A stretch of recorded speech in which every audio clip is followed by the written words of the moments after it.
What is up, everybody? Welcome to another episode of Shoot the Gap, the IDP Fantasy Football podcast here at Fantasy and Frames. I'm your host, Jorge Edwards. This is Justin Taylor. You know us. We're here every single week. And today we're going to start off our rookie prospect coverage heading into the NFL draft, heading into your IDP rookie drafts, kind of give you some idea of what we think about these players from an IDP perspective. Again, we're not talking about these from legit NFL players. We're talking about how these players and their skill sets can translate into your fantasy football IDP, leagues and performances from week to week.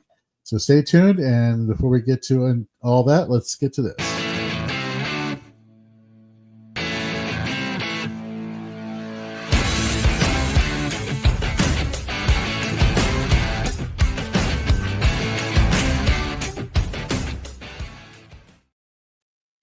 Man, JT, I was wondering, man, we with all the startup talk, it's kind of like we kind of been waiting a while to get into these rookies, but we got our linebacker discussion this hour. Next hour we got our edge rusher, defensive lineman discussion, and then on Dynasty 365 with Drew Scott, we got our running back discussion. I mean, we got a lot of stuff coming at you today, a lot of rookie talk.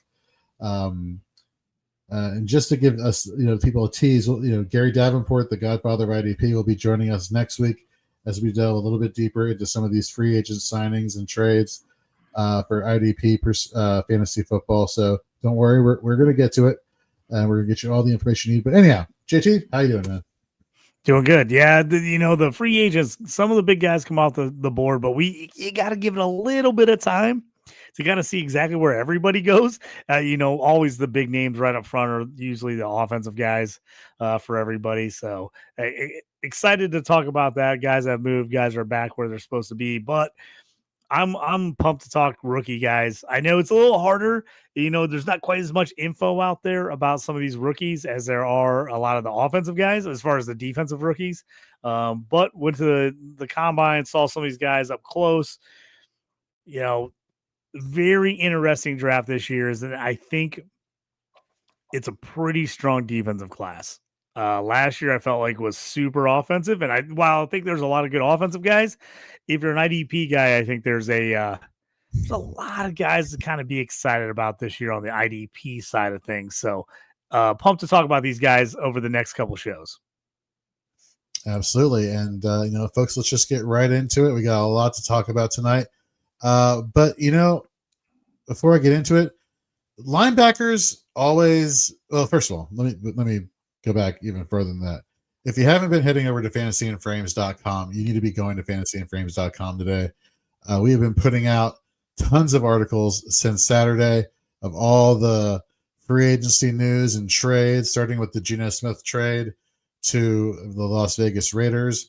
We got IDP versions of that coming out really soon. I'll be writing those up and having those ready for Friday and the weekend. We are keeping you up to date on all the breaking news and telling you what this means from a fantasy football perspective. Shout out to our newest writer, Aiden, who's just been crushing these. Shout out to Preston Evans, who's been crushing these. We got a lot of stuff coming your way. So head over to fantasyandframes.com today if you haven't, and read those articles and give those gentlemen a follow. We could definitely appreciate your support. And with that, let's get to linebackers. And here we go, JT. We've heard the rumblings about how this NFL draft class is very stacked in terms of defensive talent. Okay. I'm going to go out on a limb here and say I'm rather shocked that linebacker, at least from my perspective, doesn't seem to be as stacked as some of the other defensive positions here. This does seem like the one spot on defense that is a little light this year. Not gonna lie, this seems like a just an absolute loaded edge class. There's a ton of good, solid, but could be great defensive tackles. There's a nice cornerback group, which again doesn't always translate to IDP. I think safety and off-ball linebacker are the two spots where I think there's some really good players in this draft, but I don't think it's very deep. Both of these two spots, these two positions as far as defense for me if you want one of the top guys, you're going to have to go get them at some point because there's not a ton of guys. I felt like they liked a pretty good amount of off-ball linebackers and especially safeties last year. I feel like those are the two positions looking through my rankings so far that there's just not a ton of guys I want. There's a couple guys I really want at the top, but it gets thin real quick at both those positions. So before we give you our pre-draft rankings of the linebackers that we're going to be discussing today, we're just going to throw out some names. We're going to tell you what we think about them. We'll tell them what we either seen on film or watching games, or we'll talk about things from a analytical perspective. Obviously, to give you a definitive ranking at this point is kind of hard because the thing about IDP, as well as any position on the football field, whether you're on offense or on defense, it's how soon do you get on the field, right? It's which player is going to get the quickest pathway to snaps that will then give you the opportunity to score points. So we won't really know that definitively, for the most part, I should say, until after the NFL draft. So that's when we're going to be more locked in and doing a lot more rankings talk. But at the end of the episode, we will give you, JT and myself, our pre-draft, at this point, our ranking of these linebackers, these off-ball linebackers. So please stay tuned for that. And if you haven't been already, head over to our YouTube channel, like, subscribe, leave a comment. We're answering. You know how we do, JT and I. We have the comments blowing up on all our shows. We answer your questions on offense in the chat. We keep defensive questions to streaming on the show, but we cover all your information and cover all your questions. So, and plus, we're I don't want to say that we're pretty cool because I know I'm not cool having so many Superman and old school action figures behind me, but I don't care. I want to say it. I think we're pretty decent people to hang out with. So why don't you just come on and jump in the chat and hang out with us, right? I think the action figures are what make you the coolest. I mean, that's what's the badass part, man. That is the good stuff. I love it. It's funny. Before we get into linebackers, and I know, by the way, folks, if this is your first time watching or listening to Shoot the Gap, we go on tangents like, whoa, there's a reason why they moved us to the middle show on Fantasy and Frames Wednesdays, because they said you and Jorge are taking an hour show and turning it into a 2-hour show, with the majority of it being completely not football related. But we do get to the point of our football talk, and we do get you the information you need. We just throw in a lot of superfluous fun along the way. Superfluous fun, like I just got a huge box of Star Trek trading cards from the early 90s. And I was thinking about doing a box ripping of them. I don't know how many people would actually watch that type of thing. That's interesting. I didn't even know they made those, to be honest with you. I was a huge card collector, but I was only into sports cards, baseball a little bit. I was a big basketball, football card guy in the 80s and 90s. So I got a ton of stuff. My son and his friend came the other day, and they were in my office. He's like, "What is this?" Like, "Oh, those are all my cards growing up." They were like losing it going through there, finding Michael Jordans and Magic Johnsons and Scottie Pippins and all that good stuff. They were loving it. Nice. They have comic book cards. They have the Marvel masterpieces from the 90s, which are see, I didn't know. I was unaware of any of those, to be honest with you. God. You go on eBay, you try to get a box of like the newer cards nowadays. I remember back from the 90s when you can go get a box and it's like $40 or something, and obviously inflation has something to do with this now. But to get a box of like Marvel cards that it's like $300 a box, and I'm just like, this is ridiculous. But anyhow, I digress. Let's get into some linebackers. Let's talk some football here. Let's talk linebackers. Let's talk a little linebackers. I'm gonna throw out a name here, and let's just give you our thoughts on here. Carson Schweisinger, UCLA, 6'2", 225, played 3 years at UCLA. The first 2 years were what we like to call less than spectacular, just because there was limited amount of playing time. And then, holy Jesus, this past year, he found God and Jesus and delivered on the football field. What are your thoughts, on Carson Schweisinger, and what do you think of him in terms of being a good fantasy asset for you going forward? Yeah, so he was a guy. I was interested in him because he had a really nice season this year. The big question for him was going to be he's a little bit of an undersized guy. At least is how he's originally listed. Everyone wasn't quite sure how athletic he was going to be, what we're actually, he's a former walk-on. So again, this guy, it took a little bit of a time for himself to make his way into the lineup. He's a guy I'm starting to really come around on. He was a guy I didn't see play a lot. I didn't watch a ton of UCLA games. UCLA burned me so bad in so many bets this year. I will be honest with you. So I just stopped watching UCLA games because I got so angry because I lost quite a bit of money betting against them this year. They were the cover machine. Schweizinger was a guy, that really fought hard to get on the field. And then really played well, performed well when he actually got a shot to get out there. There's some talk about him because people are like, oh man, is he undersized? Is he going to be very athletic? What are you going to be able to do with him? To me, he kind of reminds me a little bit of Cedric Gray from North Carolina last year, a guy that ended up just, didn't blow everybody away with the measurables, but was just one of those guys, was a tackle machine in college. Just it was always all making plays, always all over the field. Schlesinger again is one of those guys. I think, he's not going to be the sexy pick. He's probably not going to be a super high drafted player as far as the real life NFL draft, but I think he's a guy that has a shot to be a solid off-ball linebacker at the next level. A guy we've talked about a bunch, and this honestly, as I'm speaking, just popped in my head. A little bit of like Roseboom from the Rams. A guy that people like, you're like, oh, I love the effort. I love the play.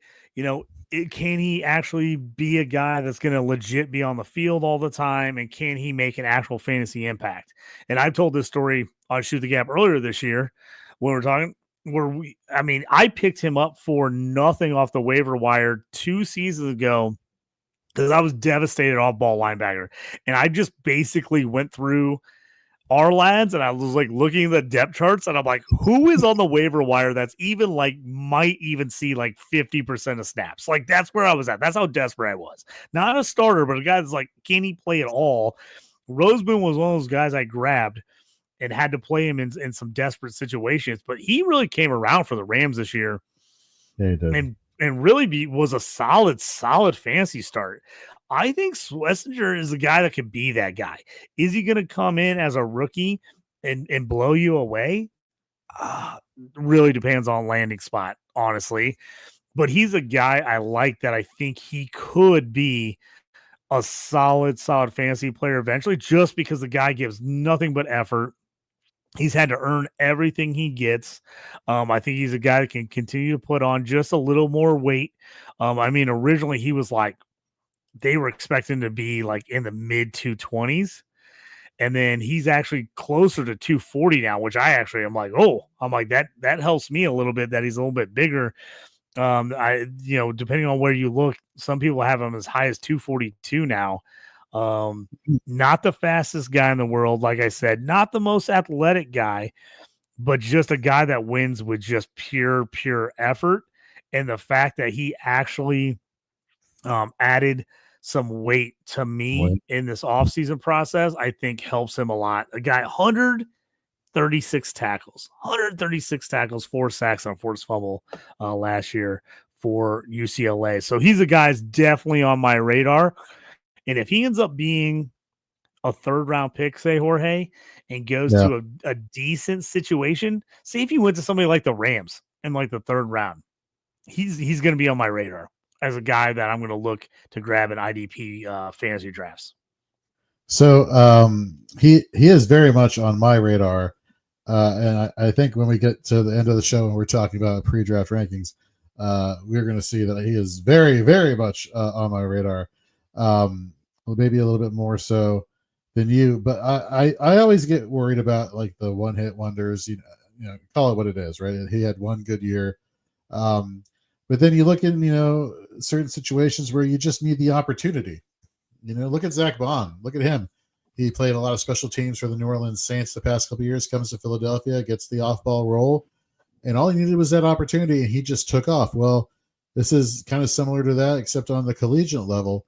You know, majority of his tackles, over 100 of his tackles were solo tackles, which among all the draft eligible linebackers, off-ball linebackers, heading into 2025 or for the 2025 draft class, he has the second most solos amongst all of them. When we talk about his tackle rate, he had a tackle rate of 18.9%. Like, folks, if you heard before, 20% or higher, you're talking elite of the elite. And the guy's just like, he was just teetering on that. You talk about defensive stops. This guy was fantastic. He even was very good in coverage. He was number 10 amongst all off-ball linebackers in coverage in defensive stops. He has a low missed tackle rate. You brought up the fact that he has some pass rushing prowess. On 18 pressures, he had 4 sacks per PFF with a pressure rate of 29%. That is like Reggie White has come back, or his soul has taken over my body, and I'm now the new minister of defense type of performance. Now, obviously, your off-ball linebacker, their primary job is not to rush the passer. Their job is to, make tackles all over the field, closer to the line of scrimmage. Therefore, you're minimizing the offense's yards gained. One of the things I was noticing, per PFF, he grades out better this one season than Jahad Campbell of Alabama, who something tells me we'll be talking about relatively soon. I get it. It's a 1-year sample, but goddamn, like, this was a hell of a 1-year sample. Yeah. And another thing, we talk about the pressure rate. He's number 2 amongst all off-ball linebackers in win rate, which means he's beating his offensive lineman counterpart and getting to the quarterback. So just a really, really good linebacker. I'm loving all the metrics. The only thing you have to ask yourself now is what he does on the field, or what he did on the field, translate into a fantasy performance? So let's see. You have a high volume tackling linebacker. I hear that's good for IDP, who makes a lot of, who does a lot of things on the field, whether they're playing well in coverage or being asked to apply pressure to the quarterback, does so in an elite manner.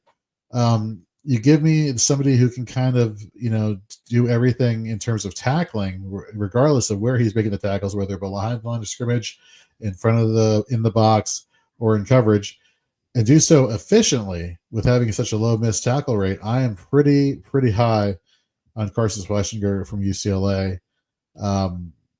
Again, it's one of those things. If you're the fantasy manager in your rookie draft, you have to ask yourself, can you be okay with just the 1-year performance? If you can, he's up there. You know what I mean? If you can't, I get it. You know what I mean? I totally get it, JT. Yeah, here's the thing too is didn't get to see him at the combine, had a little bit of a hamstring injury. So his pro day is going to be huge. His pro day is going to be huge because you're going to see right now he's got an estimated 4.740. If he can get that down in the 4.6s, like I said, originally he was considered kind of undersized. The one thing he did do at the combine was do measurables, and he was 6'2", almost 6'2 and a half, just under 6'2 and a half, 242, which is really nice. He did 21 benches on the bench press, which is solid. And he had a 90 or 39.5 vert.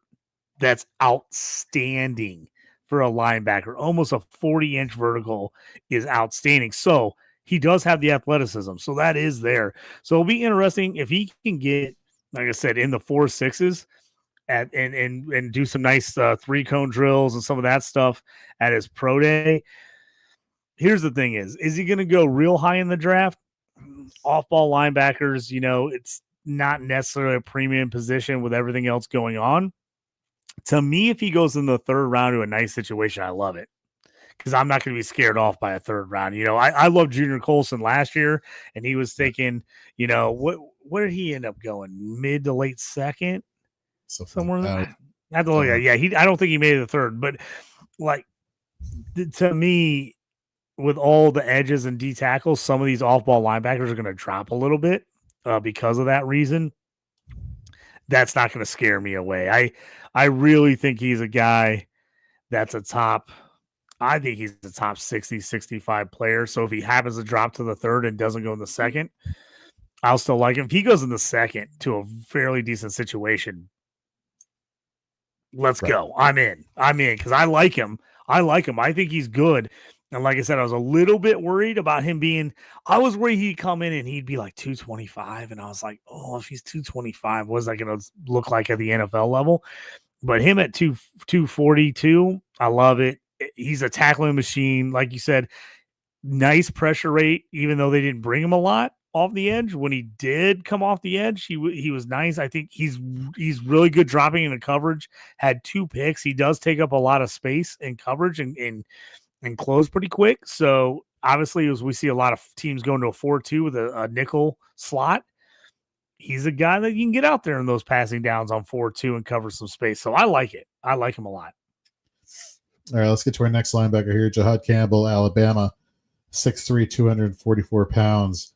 Per PFF, 102 total tackles, 83 solo, 19 assists. Had the third most solo tackles of all draft eligible linebackers in all of the NCAA, not just the Power 5 conferences or Power 6, if you want to call it the Power 6 now.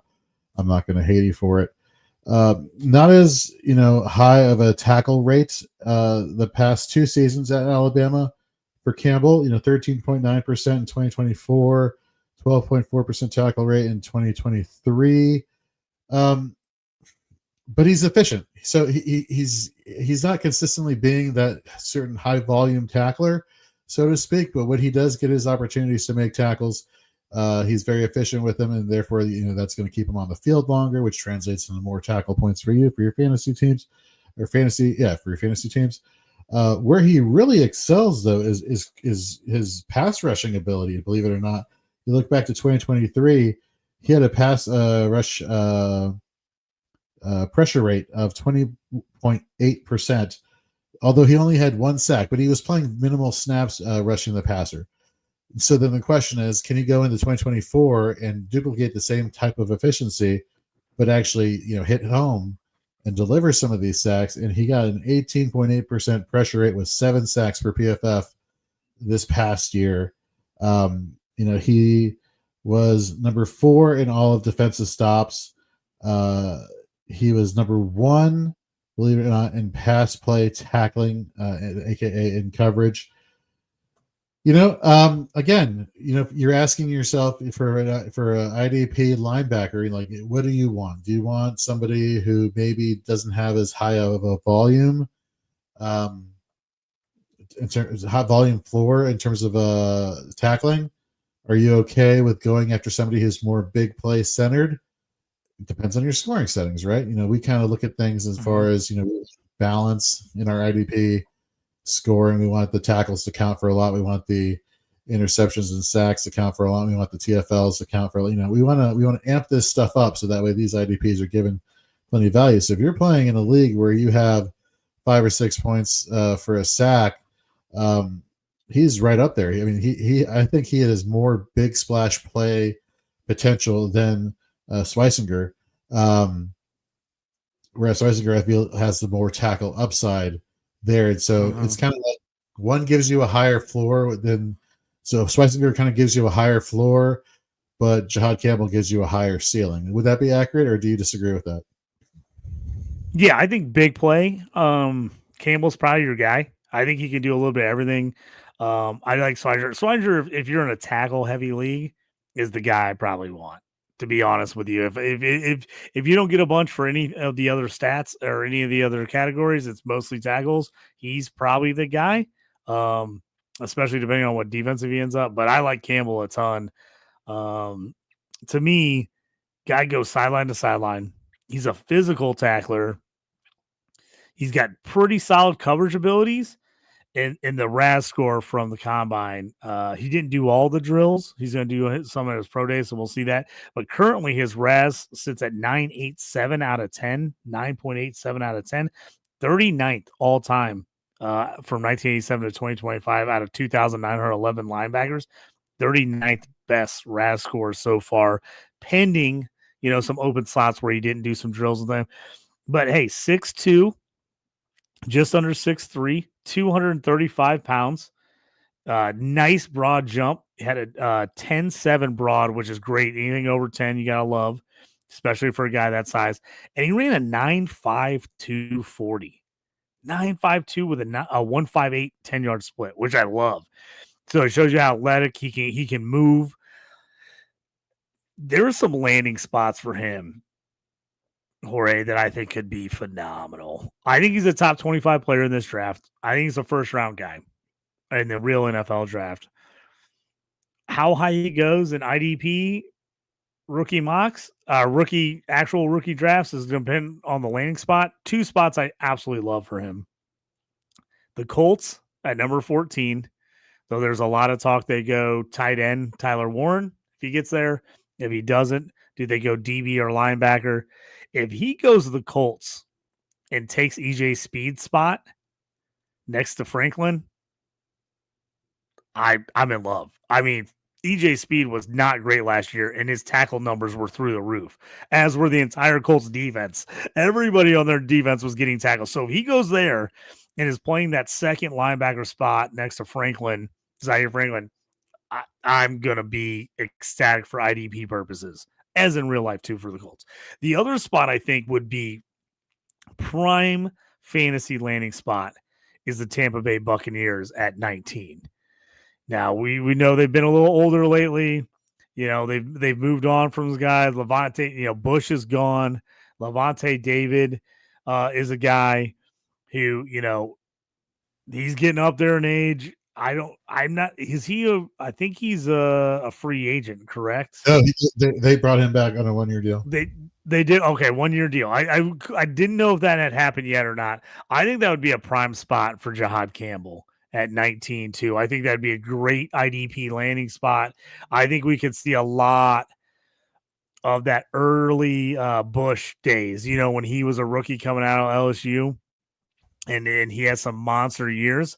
I could see John Campbell doing that same type of thing. I like him a ton. Real athletic guy. The numbers were solid at Alabama. They weren't through the roof, but he, to me, feels like a guy who has all the upside at the NFL level. I think personally, and what I've seen from everybody else, I think he's the number one off-ball linebacker off the board during the NFL draft. I think he'll probably be the first guy we see come off the board. You know who he reminds me of? And it's a linebacker who came out last year who has a very similar skill set, at least in college. And that was Edgerrin Cooper, now of the Green Bay Packers. Like, he could just not only tackle, but he could apply pressure. He had a good pressure rate. You saw, in 2023 at Texas A&M, he had 8 sacks his senior season, 2 forced fumbles. His total tackles were 83, so he's not like that high volume tackler, much like Jahad Campbell isn't. But he does bring you that big play upside that, you put him next to a Zaire Franklin. Now you have 2 dynamic linebackers with somewhat different skill sets, both of which can be fantasy relevant. Again, it goes back to, do you want the tackle floor, low floor, higher floor, or do you want the higher ceiling? In that type of situation, when you have Campbell and you have Franklin and potentially Campbell if they went to Indy. You mentioned EJ Speed. You don't have any faith that our guy is going to be back with the Colts this year? There's a chance he is. I mean, I like EJ. I mean, the tackle numbers, IDP wise, he was great. Now metrics, there's a lot of talk about, like, was he very good for right. What was he doing real life for you? Was he really that good? I thought he was okay for the Colts last year. I thought it was decent. I didn't think he was great for the Colts. But IDP wise, he was money. Real life, not as much. I do like the fact that you brought Edgerrin Cooper. I do think that was one of my comps for him. Another comp for him was, for me, 2 other guys from last year's draft class, Junior Colson and Peyton Wilson. I think he's right up there. I like all 3 of those linebackers a ton. As last year, those guys were 1, 2, and 3 for me in my rankings for linebackers, and all 3 of them were in my top 6 overall rankings for IDP rookies last year. So I do think he's a guy that can get in the mix. Cooper was a guy, not off to a great start, but really came on kind of the end of the year. Junior Colson never really got it going last year. I'm looking for a big bounce back this year. And Peyton Wilson was a guy who just kept making his way on the field and making plays. And it looks like he's locked in as that number 2 linebacker for the Steelers this year. So I like him. I think he's a good mix with those guys. I don't have a lot of bad to say about Campbell. Landing spot would be the thing, but if you're taking an off-ball linebacker in the first round, which I would be really shocked if he didn't go in the first round. If you're taking an off-ball linebacker in the first round, if he doesn't start for you, what are you doing? Like, what I mean? It seems like why would you take a guy in the first round, especially at a linebacker spot like that, if you aren't planning to start him? So I would hope and I would assume that whoever does take him, if he goes in the first round, that he's going to have a pretty clear path to playing time as long as he stays healthy and learns the system fairly early. So I think he's a guy who's got a good chance of being at least getting good playing time and being a decent IDP performer in the early going, and not a guy that has to wait around a while. Nope, that makes a lot of sense. Folks, you're going to be surprised who we got ranked 1 and 2 between JT and myself. It's going to be interesting as we get towards the end of the show, for this episode, rather. All right, let's go to number 3, the third linebacker we're talking about tonight. And this is where we're going to deviate a little bit. We're going to go off the tracks. We're going to go off-road and put your car in off-road mode. Even though technically it's not really designed for it, but it is what it is. It has the setting. So you put it in off-road mode and you're like, man, I'm gonna go off-road. I'm gonna look for some linebackers that really stand out, but then they have like one glaring thing. Like do you remember Robin Hood Men in Tights? You remember that movie? Yes. I absolutely remember that movie. You know how King Richard's mole would keep like going across his face and like being in different spots? This is the moving mole. This is the moving mole for fantasy football. I love it. Yes. Wow. Of all the things I've ever compared a player to, a moving mole is one of them. But you know what? This mole is pretty damn good at what he does. I'm talking about Chris Paul Jr. out of Ole Miss. Before I give you his height and weight, let me just tell you how good he was as a linebacker. He was PFF's 6th best graded overall defender amongst all linebackers in all of college football, not just the Power 5/Power 6. The 14th best graded run defender, the 13th best tackling linebacker with a 13.7% tackle rate and a low missed tackle rate. 8th best pass rushing off-ball linebacker, had 6 sacks. I had to make sure I was entering the numbers in my calculator correctly. He didn't have a lot of opportunities to do that, but he had a 32% pressure rate, which I don't know if I've ever seen somebody have a 32% pressure rate. So needless to say, very good when given the opportunities. He was the 14th best linebacker in coverage, and he had the 7th most defensive stops amongst all linebackers. This guy's a baller. This guy has a high motor. This guy can do it everywhere, all over the field, make tackles everywhere, all over the field, and do so efficiently. The problem is that he's 6'1", 235, and people are going to see that he's 6'1", and it's like, whoa, he's not 6'3", he's not 6'4", he's not the prototypical sized linebacker. It's kind of like, did you say 235? Did you say 235?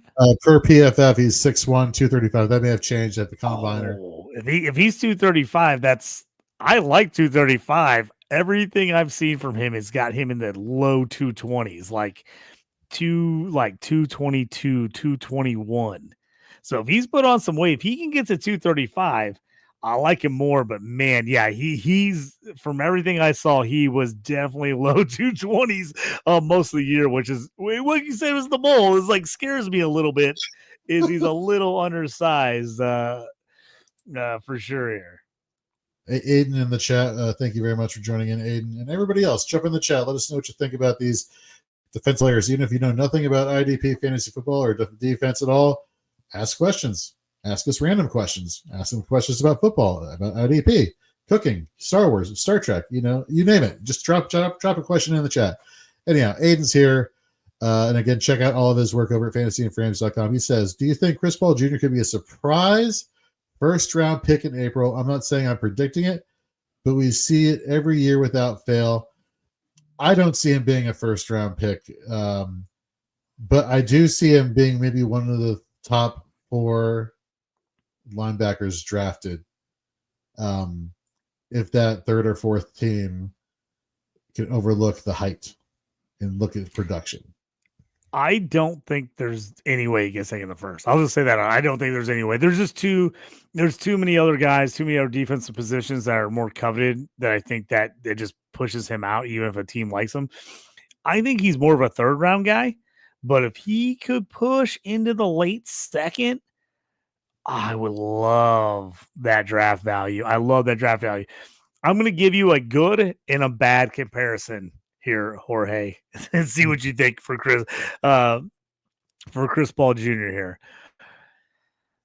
My good comparison for Chris Paul Jr., Diane Henley, Chargers, former Washington State guy, was a safety, a strong safety at Washington State, but kind of transitioned that linebacker, put on a little weight. People were worried about him. Is he too small? Can he, they saw the athletic ability. They saw him move and make plays and just be all over the field. They're like, he's not fast enough to play safety. He's just not. And so they're like, hey, if we can move into the linebacker, great. It took him a year, but he was one of your favorite guys last year, and he was really solid. I mean, I like Henley a lot.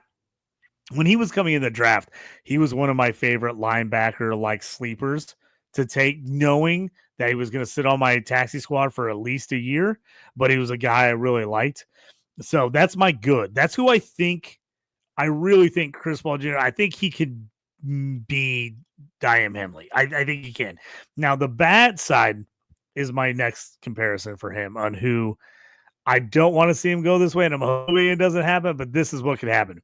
And that, to me, that's Brian Asamoah out of Oklahoma, who ended up going to the Vikings. He was a guy you thought, okay, they moved on from a couple guys. Hey, man, this guy can move in. He was really good at Oklahoma, super productive. He was another one of those guys I was taking in leagues thinking I was going to stash him on taxi and then hoping year 2 he would hit. Well, what happens? They end up going to get Ivan Pace, who ends up beating him out. They end up going and getting Cashman. They end up doing, and then Brian Asamoah is just a nothing burger. I mean, never sees the field. He's got all these other guys playing over him. I think Chris Paul Jr. could go either direction here. I really do with him. I like him. I like what you're saying. If he can get into the mid 230s and not lose athleticism, he's definitely going up my boards. I was super worried when I looked at multiple sites and multiple people that did measurements on him, and he was like 221 or 222. And a ton of them, I'm like, oh, I just don't love that. If he can get to closer to 235, depending on who drafts him, if he goes even in the 3rd, like I said, Sweatshirt, if either of those guys make it in the 2nd, I love it. If they go in the 3rd, I'm still not going to be disappointed in the 3rd. I do think there's some high upside there. Like I said, if you can wait, is he going to be a guy that's going to come in rookie year and just blow it up for you fancy? I just don't see that happening. Is he a guy that you can take the time and wait on him for a second, and he can do like a Diane Henley and then learn the position, bulk up that first year, rookie year, and then come into an automatic starting spot the next year? There's a shot that could happen with him. Yep. And you mentioned Ivan Pace. That's another one that I think is a good comp there. But if we remember that Ivan Pace went undrafted out of the University of Cincinnati, and they kind of he had to walk on, or whatever the equivalent is. He had to. Is it a walk? He's an undrafted free agent. He's an undrafted free agent. Terms, words, all that. Yeah. So again, similar situation. Smaller linebackers, but you want the guys who are. Ivan Pace is a great example of he may not have like the height or coming out of college or the weight, but goddamn, this guy can ball. And that's what Chris Paul Jr. can do. And the fact that he just dominated so many categories, some of which were better than all the other linebackers we'll be talking about, and then we're right on par with the Jahad Campbell or the Carson Schlesinger. How do you ignore that? I don't know. Somebody that I think we could quickly ignore, and I only have four things to say about him. One is his name. His name is Barrett Carter. 2, he went to the University of Clemson. 3, per PFF, graded very poorly in coverage in terms of being a tackling linebacker. And playing against the run, he was the linebacker 43 in run defense. For my IDP draft, again, I'm talking about this from a fantasy football perspective. Who's gonna rack me up points? That's what I want. I'm not talking about I'm a coach in the NFL and I want to judge these players. That's not my job. That's not how I'm doing it. And that's not why you're here. You're here to talk about fantasy football. And so from a fantasy football perspective, he's an inefficient tackler. He doesn't have the volume of tackling. He is very one-dimensional in what he does from a fantasy football perspective as far as how he can get you points. I'm not impressed for a fantasy football perspective. What are your thoughts on Barrett Carter? You hate to do this to a guy, and I hate to do it, but you have to look at some history here recently, and Clemson linebackers have not worked out well in the NFL or for fantasy purposes the last decade. We just have not. We've seen guys come in uber talented, drafted high. People are super excited about them, and we just never seem to get what we signed up for. We got the Isaiah Simmons debacle. I was one of those guys all over Isaiah Simmons. I thought he was going to be awesome. Changed positions and teams a million times, and it has still been a very below average NFL player and pretty much horrible for fantasy purposes. Then we had Trenton Simpson. A guy we were fired up about. Looked good for a couple games last year for the Ravens, finally getting a chance to start when Patrick Queen moves along. And then we got 1 or 2 games that got us excited. And then we were right back to, now we can't play him at all. Jeremiah Trotter Jr., excited about him last year. Then he falls all the way to the 5th round of the Eagles. And I'm like, 5th rounder. That's not great capital.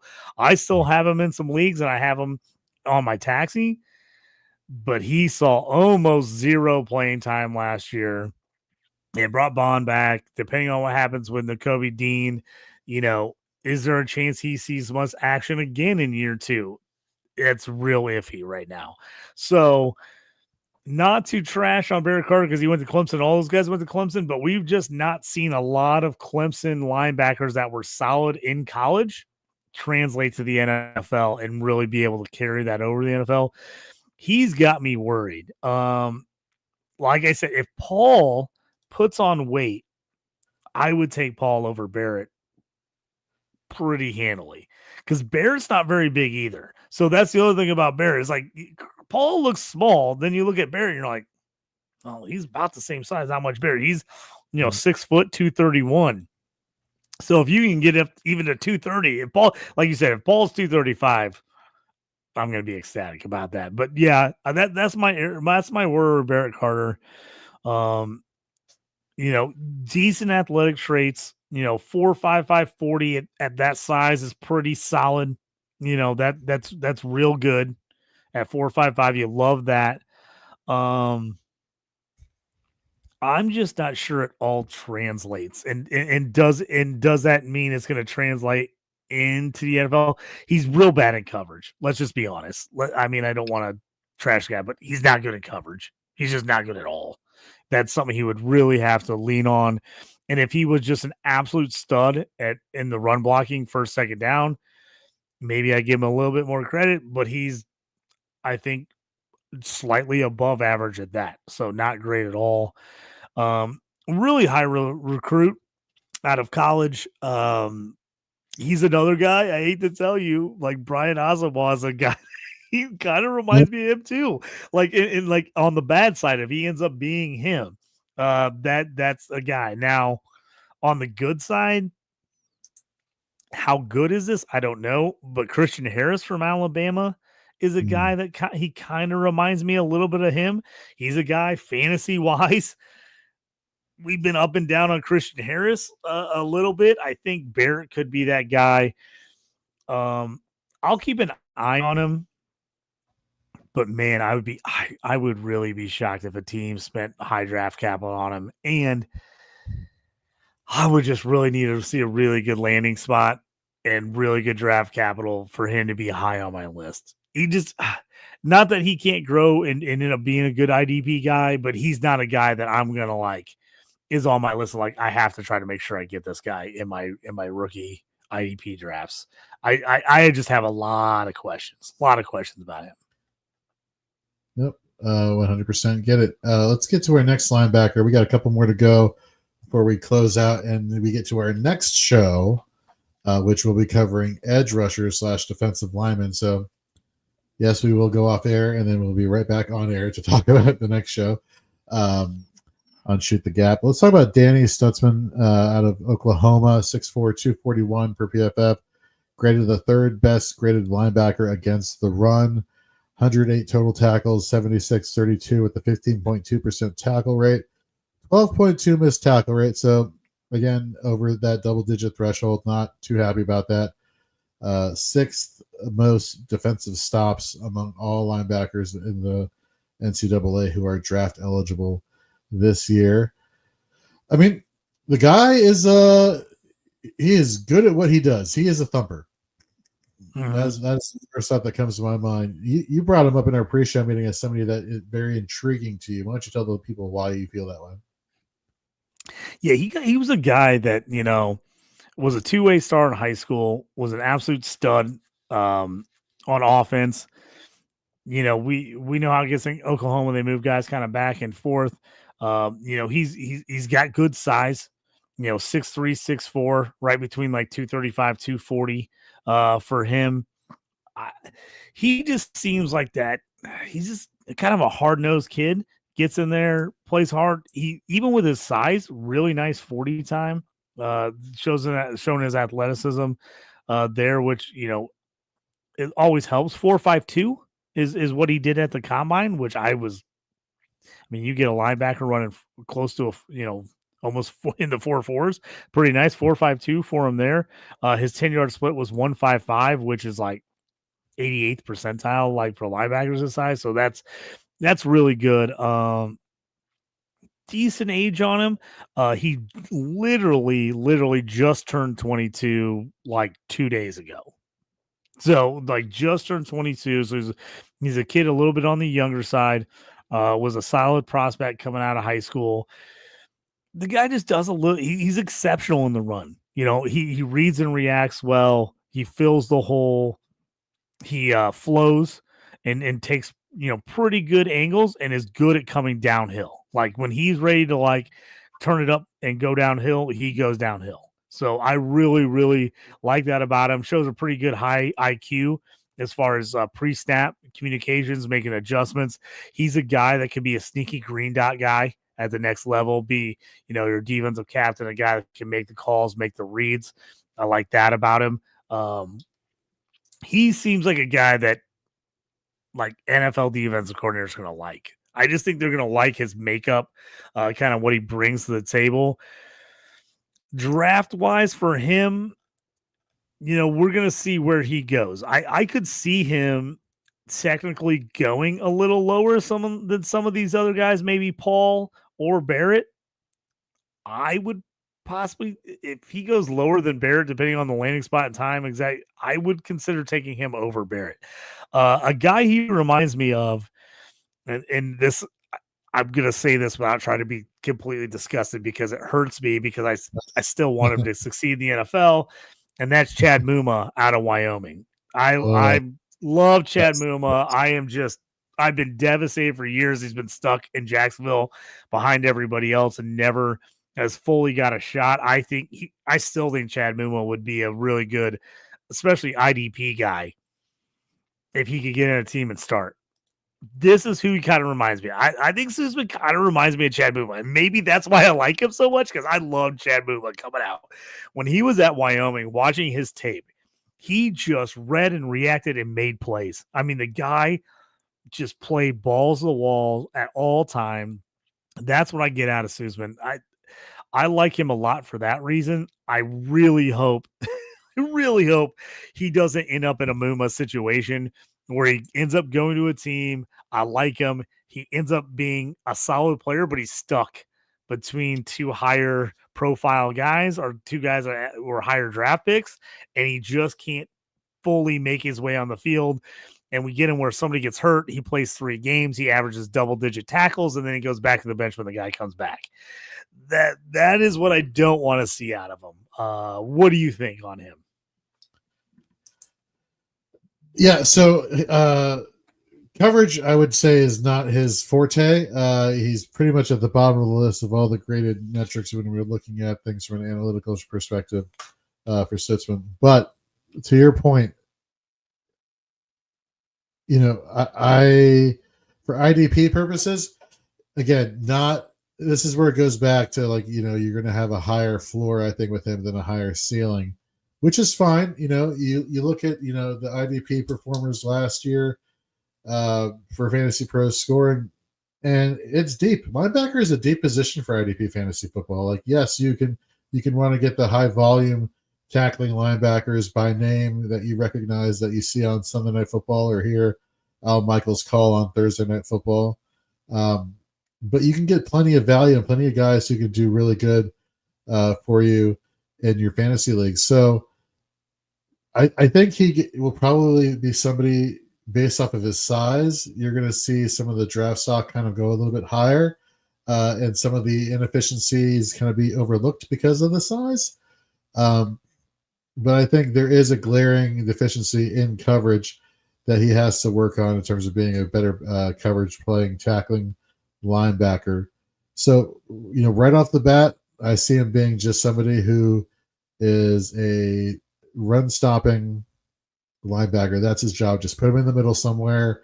The only issue you have with that now is, off the top of my head, outside of Arizona, which there's, you know, some like degree of flexibility as far as, like, you know, who's the real, you know, is there an elite middle linebacker there?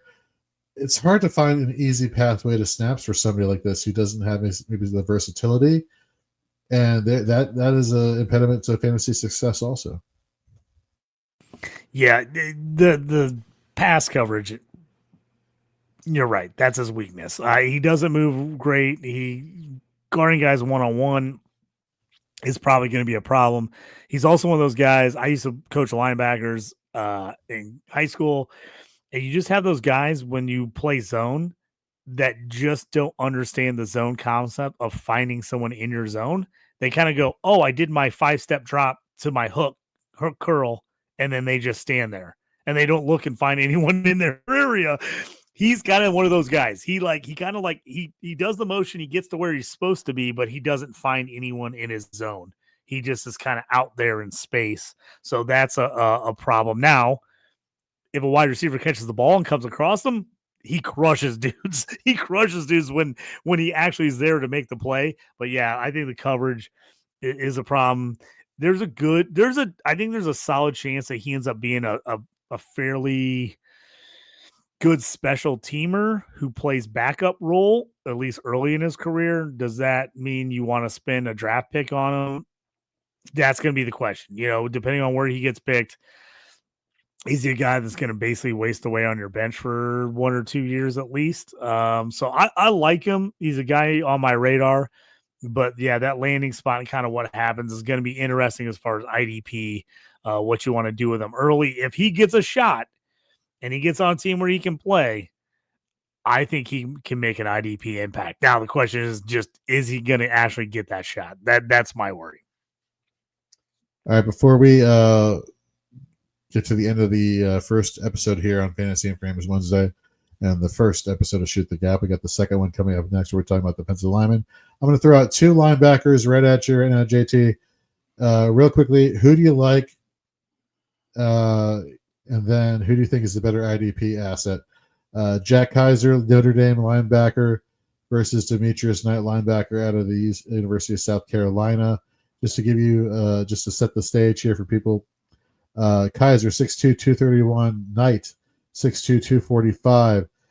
Jack Kaiser, the second best graded tackling linebacker per PFF. Demetrius Knight, the 13th best. Kaiser, 15.1% tackle rate, low 3.7% missed tackle rate. You like to see that. Knight, 16% tackle rate, 11% missed tackle rate, inefficient. One is fairly young, and the other one is Van Wilder in terms of how many years he's been playing. That's right, Van Wilder. 6-year senior, living the dream. I wish I could go back and go back to school for 6-7 years. It'd been fantastic. I want to go back to college for at least 1 year just to like school these people and like all the awesome fun things to do in college. Not for grades. No. That's not. No, for the nobody wants to do the homework, Jorge. Nobody wants to do the homework. I want to recreate the movie Old School, but in real life and not get in trouble. That's all I want to do. Okay, so one of my all-time favorite movies. It's a great one. It's fantastic. All right, Kaiser, you're my boy, Lou. You're my boy. Who you got? This one's a little tough because these guys are like vastly different players. So I like this matchup for you. I think Kaiser is in that Paul, kind of that Chris Paul Jr. mode. So if you like Chris Paul Jr., I think Kaiser is maybe the next guy similar to him at that same size and ability. Knight to me is a little more of an old school, little throwback, big, strong, fills the run gaps type of player. He's going to have to be on the right team. He's old too, man. He's a guy that if he doesn't come in and have a line to a starting spot pretty quickly, I'm going to worry because for him, if he gets in there and he has to wait a year or two, and next thing you know, he's like almost late 20s before he gets a starting spot, you're going to be like, that's pretty brutal. So I like Knight as far as tackle range. I said this to you. I think Alana Roberts is kind of Knight. I don't think he's quite as athletic as Roberts, but he's that old school run stuffer up the middle. Guy can take somebody's head off. Is going to hit you hard. He's going to play hard, but he's limited. He's limited in what he can do. He does what he does, and he's good for that, but you better not ask him to do anything else because you're going to be highly disappointed. Kaiser to me is the longer. I'd say if you have time to wait on a guy, I like Kaiser's upside down the road. I don't think he gets much IDP action early on, but he's a guy that's young. He's athletic. If he can get in the right system and kind of work his way through, and you have time to wait 2 to 3 years on him, I think Kaiser's probably got the higher ceiling when it's all said and done. I feel like Knight could be one of those guys who he ends up having 2 fairly decent IDP seasons where you get him and he like gives you like a pretty solid good year with tackle rate and then falls off a cliff. Like you get him for like 1 or 2 years, just like right in that prime, and then you never hear from him again. So one's more of a dynasty asset, the other more of a redraft asset. Yeah. To me, Knight in the short term has got a better shot of being a usable fantasy player. But if you've got time and you're willing to wait on a guy, I think Kaiser's got the higher upside. All right. Before we close out the show, real quickly, JT, out of all the linebackers we've discussed, and of course, tell the people where they can find more of your rankings when we get to that point. About all the linebackers we discussed on today's show, how would you rank them?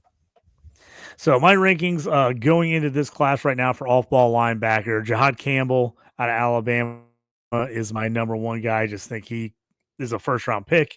I think he can do a little bit of everything. I like him a ton. Carson Schlesinger, UCLA, is my number 2.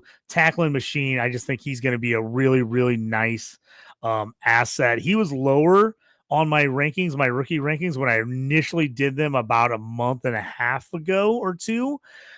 He's moving up my board. Especially for IDP purposes. I think he's a guy that maybe doesn't get drafted as high, but ends up being a really nice IDP player. So he's number 2 for me on the off-ball linebacker. Number 3 for me, this one's kind of been close for me because I kind of jumped around on where I kind of like those are my top 2. I'll say if I had to say tier break, those are my tier break. Those are my top 2 guys for IDP purposes that I like. After that, I'm starting to lean Stutzman as my LB3, Knight as my LB4. Right now, I have Carter as my LB5, though I don't feel fantastic about it. I have to be honest with you. I think Paul's going to move up, especially if I can get verification on that size, on the weight there. Paul's going to move up for me, and I think there's a chance Paul moves up in front of Knight. So I will say right now, I'm probably going to go Campbell 1, Schlesinger 2. I'm going to go Stutzman 3 for me. Paul actually is probably going to end up being number 4 for me. I'd say Knight ends up 5 and Carter falls out of my top 5. I think he falls to 6. And I will tell you my favorite sleeper that I'm keeping an eye on, a guy I just really liked in college. I think he could be a solid pro. A sleeper I'm keeping an eye on is Jay Higgins out of Iowa, a guy I don't think goes high in the draft, but I really like what he brings. And in the right situation is a guy I think could be very interesting. So he's a guy I'm keeping an eye out on. All right, for me, for who we discussed today, my one would be Schlesinger of UCLA, then Jihad Campbell. 3, look, I can't ignore Chris Paul Jr. This guy is a stud. And again, I'm talking about things from a fantasy perspective, not from an NFL linebacker perspective. 4 would be Stutzman. You kind of sold me on him, in terms of his abilities and his, again, pathway to snaps if he finds the right spot. And then, what's it, 4? So then 5 would be Kaiser, just because of the long-term game that you're playing versus the short-term. Then Knight, and then Barrett Carter doesn't even make my list as somebody that I want to draft for IDP. I like it. Carter's going to be tough for me. Like, he's a guy I might, depending on what happens, I don't know if I'll draft him anywhere. I might keep an eye on him as a waiver wire pickup, depending on what happens. But I have a feeling like you, I'd almost rather take the shot at Paul or Kaiser. Long term, the guys that could do something. Carter's dropping for me. He originally was number 3 on my rankings when I did these about a month and a half, 2 months ago. But like I said, Schlesinger's have gone way up. Carter's moving down. Paul's moving up. Stutzman moving up. Knight is moving down. Carter and Knight are both dropped for me as those other guys have moved up in the last month and a half. No, totally get it. All right, folks, that's going to do it for episode 1 of Shoot the Gap. Literally give us 5 minutes, and we'll be right back on with another episode of Shoot the Gap, followed by Dynasty 365, where we're talking about rookie prospect running backs with Drew Scott at Drew Theomar. Give him a follow. You will, trust me, you will not be disappointed. As well as give JT a follow over at JT Orange. You can follow me at Jorge B. Edwards on X and over on the Blue Sky and the Instagram and everywhere. And follow Fantasy and Frames while you're at it. Hit our YouTube channel up, hit subscribe. That way you're notified when we put out awesome fantasy football content, because that's all we do here, awesome fantasy football content. And please, please, please head over to fantasyandframes.com. Our writers are putting in a lot of work. It's the new year, and the grind begins, and we do it because we love it, and we do it because we want to help you have fun playing fantasy football. So for JT, I'm Jorge. We'll see you in 5 minutes. Y'all take care.